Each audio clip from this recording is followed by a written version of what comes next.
you very much. I'm very honored and pleased to be here. My introductory remarks will be about the crisis across the Mediterranean. And then if there is any specific issues to focus on, beginning from migration, I am obviously very, very happy to answer. Over the last 15 years, we had a wide and veritable arc of crisis that now includes the Persian Gulf states and the strip of land running from Western Africa through Sahel, the Horn of Africa, up to the Gulf of Aden, the Arabian Peninsula, and even the AfPak region. In this enlarged reality, the Mediterranean has become the epicenter of global disorder. The region is now synonym with conflicts, political instability, jihadist extremism, and territorial fragmentation. And the general impression is that most of the area, from Syria to Iraq, from Yemen to Libya, has reverted to the classical definition of state of nature, where chaos, statelessness, and the law of the strongest dominate. Today, the many crises across the Mediterranean pose difficult and unprecedented challenges to our European identity and our values. These crises call into question our ability to act together, to defend what we are, and to affirm the right of others to a peaceful, prosperous life free of fear.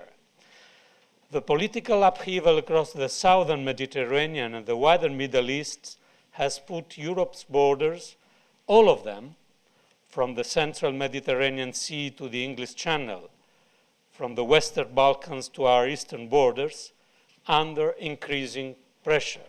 And in this respect, migration is a dramatic issue, but we should not call it an emergency. It is rather a long-term challenge. Not since the fall of the Berlin Wall had Europe seen a comparable wave of migrants. 25 years ago, the very reason for that exodus, the crumbling of repressive regimes in Central and Eastern Europe, contained in itself the seeds of this healing. It gave space to democracies that found their way to stability and growth. Today, the ongoing mass migration into Europe is different and more complicated. Let's have a reality check. Migration flows will be on the agenda of Mediterranean politics for a long time, given the demographic imbalance between aging European countries, the young southern shore, and Africa. In 2050, the population in Europe should decrease from 730 to 700 million people, while in Africa it will reach 2.4 billion inhabitants. The current crisis in Libya, Syria, and Iraq won't be settled shortly. A workable arrangement for those countries, leading to functioning states, is still difficult to predict in the foreseeable future, as it is difficult to imagine a rapid social and institutional improvement in sub-Saharan Africa. The historian Fernand Braudel saw the Mediterranean as a crossroad of civilizations, a cultural koine, a system in which all things merge together and together recreate an original unity. But this koine comes from a sea of diversity. David Abulafia tells us that the Mediterranean has historically had several names: Mare Nostrum for the Romans, the White Sea for the Turks, the Great Sea for the Jews, the Middle Sea for the Germans, the Great Green for the ancient Egyptians. This tells us how complex and plural is the history where Europe, Africa, and Asia meet. Today, that system is at risk of becoming a symbol of conflicts and divisions, a permanent battlefield, a place where conflicts and contrasts prevail. Are we doomed to surrender to chaos and just be bystanders in the making of history in the Mediterranean? Certainly not. We must act. We have the political responsibility and the moral duty to draft a long-term comprehensive strategy that will contribute to stabilizing the Mediterranean. In order to define the contents of this strategy, the European member states have to deal, in my view, with 5 matters of contention. 1, well-being versus solidarity. Some political leaders in Italy as elsewhere respond to the fluxes of migrants and refugees and to the threat posed by jihadist terrorism, manipulating emotions, fear, and illusions. In the age of social media and global markets, they theorize a regress into self-sufficient societies, intolerant of diversity. They build walls and close borders, resurrecting the ghosts of a nationalistic Europe. They fabricate a contrast between our well-being and the need to be sympathetic to those who escape wars and famine. They forget that rich and advanced society should be consistent with the principles of what Jürgen Habermas has called the cosmopolitan democratic culture. That's why Europe must be able to oversee the complexity of the world without giving up its well-being or its values. Second point, the North-South divide. In the recent past, Northern Europe believed that it was sheltered from the threats of our time, mainly coming from the South. Likewise, following the Russian-Ukrainian crisis, Central Europe believed Moscow to be the only possible threat to its security. But as facts have shown, these were just misconceptions. Migration fluxes and Daesh terrorism are global issues that concern the whole of Europe. Therefore, they must be tackled collectively, and everyone must contribute to a solution. To ignore such demand and keep Europe divided into North, East, and South in a process of endless bargain is a political and historical mistake.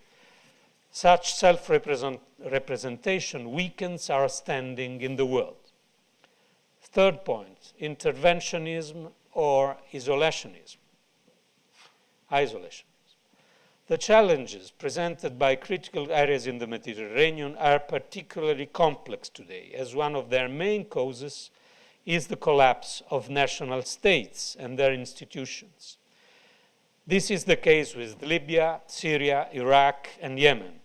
This undeniable hurdle combines with the American and European reluctance to engage in areas of crisis because of lessons learned in Iraq and Libya.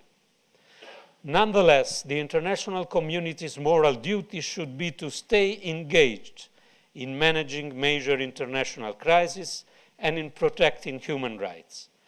Governments and public opinion must refrain from a fatalistic attitude that would amplify the globalization of indifference which Pope Francis has so powerfully denounced. The first goal for Italy in this situation has been to increase the awareness of the importance of such a challenge. This does not mean to underestimate tensions with Russia. Rather, our objective was to point out that we are facing new challenges also, towards which both NATO and the EU seem less equipped. The threat does not come from traditional interstate conflicts. It is a hybrid. It mixes up internal and external dimensions. It does not set apart social, political, or religious motivations. It is a threat that comes even from our fellow citizens. It is good news that in the last months this awareness is growing. But I think still not enough. We are still paying the price of a season, from the second intervention in Iraq to the one in Libya, where military actions not accompanied by a political strategic plan created a void filled in by chaos and Daesh. However, the Mediterranean can't be the core of Western reluctance. What the Romans called Mare Nostrum cannot become Mare Nullius, nobody's sea. My fourth point, security and democracy. In the past, some countries postulated that democracy could be exported to Mediterranean populations, or that it would be the unavoidable outcome of the so-called Arab Springs. Reality proved otherwise. Now, for example, the governments of Tunisia and Egypt are practicing a very different balance between the urgency to ensure the security of their citizens against terrorism and the need to do so while respecting democratic principles. One is the Egyptian way, the other is the Tunisian way. It is a complex process, and it is our duty to support the Mediterranean countries and offer economic and political cooperation without imposing ready-made development models. But let us emphasize that there is no real security without the rule of law enforced by a functioning state and the respect of minorities, which are a key feature of our liberal democracies. Fifth and final point, the West and Islam. First, the tragedy of September 11, then Al-Qaeda and Daesh have fostered a hostile perception of the relationship between the West and Islam. Negative stereotypes, distorted impressions, mistrust, and fear prevail. But we should spare no efforts in trying to retrieve a positive interaction with Islam. The real clash is not between different beliefs and cultures, but between those who favor interreligious and intercultural dialogue and those who fuel hatred and violence. Both of them must be fought and persecuted. Firstly, regarding extremist fundamentalism by the very same Islamic communities. We have to defeat our renegades, King Abdullah of Jordan told me a couple of months ago. And you can only help us. And then we have also to fight hatred and violence within our countries. The protection of religious minority must so remain a priority for the international community, and we must act to stop the exodus of Christians from the Middle East, the birthplace of Christianity and the place of historical and precious coexistence of the three monotheistic religions. Working out these 5 issues is not a wish list. It should become Europe's new historic mission. The integration process has allowed Europe to heal the wounds of World War II. The European enlargement has bridged the gaps caused by the Cold War. Today, the EU is again called upon to fix the flaws of history and redirect its priority towards the Mediterranean in terms of strategies, policies, and financial resource. And let us be frank, the recent history of EU engagement in the Mediterranean is a history of failure. Something is changing in Europe right now. And I think that Italy has played a trailblazer role. Now, the European Commission, Germany, other EU member states are showing a long-term outlook in managing thousands of refugees. It is now more clear to everyone what is really at stake in the Mediterranean for us. We have heard and experienced a wake-up calls all throughout the continent, all throughout this year. And in the upcoming months, the European Union and the international community will have to work in 3 different directions. The first one is managing migration flows. Italy expects the EU to adopt a permanent and mandatory mechanism to relocate refugees among its member states. It anticipates that the EU will define both a common European asylum, exceeding the provision of Dublin rules, and a common European repatriation system. A closer cooperation with the migrants' countries of origin and transit must be developed as well. And finally, the legitimate use of force is required to dismantle the criminal network of human traffickers. The UNAV4 MED operation that we expect to enter soon its second stage is designed towards this end. We want and must share such engagement with the United Kingdom. And for this reason, I wish that the political dynamics towards the referendum will not deprive Europe of the British contribution on such strategic issue. The second direction concerns security and political strategy. While working to hinder Daesh and the destabilizing forces in the region, we should extensively invest in diplomacy. The Vienna Agreement on the Iranian nuclear program has shown that dialogue and diplomacy can bear fruit even in the Middle East.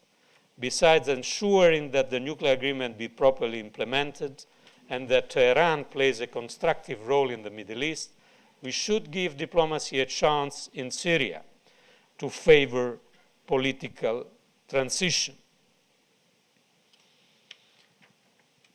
In Libya, we have to support the formation of a government of national unity. And I think that also in this case, as in Syria, we have now a window of opportunity, perhaps wider in Libya than in Syria. Israelis and Palestinians should be encouraged to resume the peace process with a stronger role to play by Europe, a crucial role to play by Europe. And Egypt, Tunisia, and Lebanon should be supported in their efforts to stabilize their countries. The third task concerns the economic front. Our ambitious goal is to integrate the Mediterranean in the global economy by launching a sort of Marshall Plan for the region. And towards this end, we will need to involve the most important international financial institutions and combine the logics of aid with that of investments. We should foster a better integration of northern and southern shores of the Mediterranean, and we should also well involve regional partners like the Gulf states and global actors like China, whose initiative, One Belt, One Road, embraces the Mediterranean. We should exploit Africa's potential, whose economic growth has reached an average rate of 4 to 5%, and presents major investment opportunities in energy and infrastructure. And finally, we should involve the private sector, and national promotion banks could act as multipliers of private investment, as in the Juncker plan at a European level. It is clear that the development of a sound Mediterranean market is a key interest for Europe as a trade power. In order to achieve these results, Europe needs fresh ideas and new perspective, and that is why Italy has started an independent and high-level initiative called MED, Rome Mediterranean Dialogues. It aims at stimulating new ideas on the transformation afoot in the extended Mediterranean region by questioning traditional approaches and old policies. And the initiative will be officially launched by our Prime Minister in December in Rome. Italy is, in fact, at the forefront in the Mediterranean. It is worthwhile to recall that only in 2015, we saved more than 100,000 migrants in the Strait of Sicily. There was a great discussion about this, but we are still convinced that when we save lives, we are always on the right side of the history. Moreover, we are among the most active participants in the international coalition against Daesh, and with regard to Libya, we are ready to play a leading role towards its stabilization, following the formation of a government of national unity. In crucial moments for the official talks, as these that we will have in this week, let me remind that the development and perpetuation of Libya's institutions are key for every long-term relationship with Africa and are key for the Italian interest in the area. While contributing to the Mediterranean security, Italy is engaged in drafting a positive agenda for the region. Being the fourth trade partner of the region after USA, Germany, and China, our aim is to seize all opportunities the region offers. The Mediterranean, this is the message, is not just crisis, danger, and instability. For instance, the Mediterranean is still an unexploited market. Suffice it to mention the discovery of a gas deposit near the Egyptian coast recently made by Eni, which will contribute to the stability of the area. So despite the complex regional context, Italy will be herald of the need of a positive agenda for the Mediterranean. The hope is that the area will be again a place where different cultures acknowledge, respect, and influence each other.